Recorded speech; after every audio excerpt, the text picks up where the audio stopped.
ஆண்டவருடைய நாம மகிமைப்படுவதாக. அன்பானவர்களே, இன்றைய வார்த்தைக்கு உங்கள் அன்புடன் வரவேற்கிறேன்.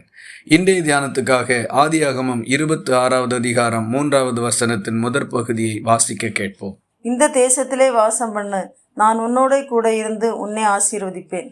பெலிஸ்தருடைய தேசத்திலே ஈசாக்கு குடியிருந்த நாட்களில் மழை தாட்சியான பஞ்சம் நிறைந்த ஒரு காலகட்டத்தை அவர் சந்தித்தார். அப்பொழுது அவர் செழிப்பான தேசமாகிய எகிப்துக்கு போய்விடலாம், இங்கே பஞ்சகாலம் முடிந்த பிறகு திரும்பி வரலாம் என்று தனக்குள் யோசனையாக இருந்தார். கர்த்தர் ஒரு நாளில் அவருக்கு தரிசனமாகி, நீ எகிப்திற்கு போக வேண்டாம், இந்த தேசத்துல வாசம் பண்ணு, நான் உன்னோடு கூட இருந்து உன்னை ஆசீர்வதிப்பேன் என்று சொன்னார். அதன்படி ஈசாக்கு அந்த பகுதியில் குடியிருந்தார். தேவனால் ஆசீர்வதிக்கப்பட்டார். நம்முடைய இருதயத்தின் எண்ணங்கள் சூழ்நிலையை அடிப்படையாக கொண்டு அமைகின்றது.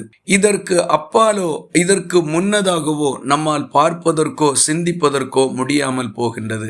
ஈசாக்கின் நாட்களில் இந்த பஞ்ச காலத்திலே அவனை காப்பாற்ற வேண்டும் என்று தேவன் தம்முடைய மனதில் திட்டத்தை வைத்திருந்தார். ஆனால் அதற்கு மாறாக ஈசாக்கு எகிப்துக்கு போக வேண்டும் என்று நினைவு கொள்ளும் போது கர்த்தர் அவரை தடுத்து நிறுத்துகின்றார். நம்முடைய வாழ்க்கையிலேயும் தேவன் நம்மை குறித்து ஒரு திட்டத்தை வைத்திருக்கிறார். அதை அவரிடத்தில் கேட்டு அறிந்து அதன்படி செய்வதே சமாதானத்திற்கு வழிவகுக்கும். நாம் அவருக்கு கீழ்ப்படியாமல் நமக்கு தோன்றினபடி செய்வோமானால் அதன் பலனை நாம் அனுபவிக்க வேண்டியது வரும். ஈசாக்கோடு கர்த்தர் பேசினது போல நம்மோடும் ஆண்டவர் பேசுவார். ஒரு செய்தியின் மூலமாகவோ, வேதத்தை வாசிக்கின்ற போதோ, ஒரு சொப்பனமோ தரிசனமோ நமக்கு தருகின்றதன் மூலமாகவோ கர்த்தர் நிச்சயமாக ஒவ்வொருவரோடும் பேசுவார். நாம் அதை கவனமாக புரிந்து கொண்டு அதன்படி செய்வோமானால் ஆசீர்வதிக்கப்பட்டிருப்போம். ஈசாக்கு இதைத்தான் செய்தார். கர்த்தர் அவரை ஆசீர்வதித்தார். அந்த தேசத்தில் பஞ்சம் இருந்த போதிலும் கர்த்தர் சொன்னது நிமித்தம் அவர் அந்த தேசத்தில் குடியிருந்தார்.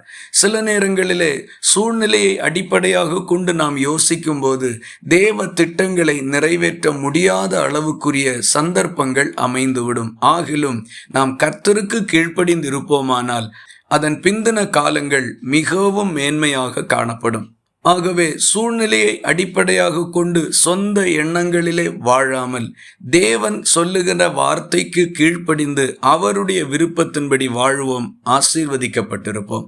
இந்த வார்த்தைகள் இந்த நாள் முழுவதும் உங்களுக்கு ஒரு ஆசீர்வாதமாய் இருப்பதாக. ஜெபிக்கலாமா? எங்களை நேசிக்கிற அன்பு நிறைந்த நல்ல ஆண்டவரே, நாங்கள் உம்மை நன்றியோடு துதிக்கிறோம்.